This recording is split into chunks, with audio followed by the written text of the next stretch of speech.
大家好，我是娟子，今天用红薯给大家分享一个新做法，松软香甜，一起来看看吧。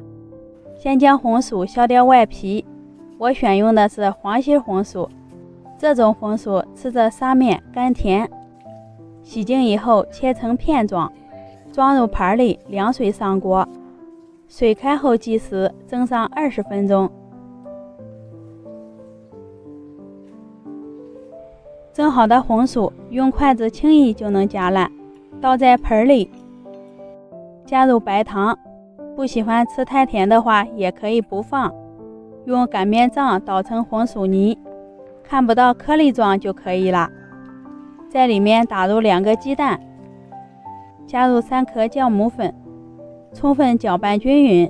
这里是300克红薯泥，再分次加入300克面粉，边加边搅拌，搅成这样的面絮状，下手揉成面团，揉成一个中等偏硬的面团，醒花子2倍大。面团发好的状态，体积明显增大了，里面满满的小气孔。取出面团，揉搓排气，这样有助于2次醒花。面团揉光，从中间切开，分成2份，拿其中的1份搓成长条，粗细也要均匀一些，切成大小相等的面剂，拿一个小面剂搓成长条状，像这样就可以了。把做好的生胚摆在笼布上面，在表面刷一层薄油，锁住水分，凉水放入锅中，盖上盖子，2次醒花15分钟。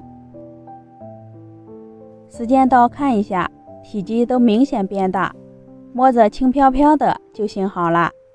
开大火烧开，上气后蒸上10分钟，关火以后再焖上2分钟，就可以打开锅盖了。哇，好香啊，一股香甜的红薯味儿。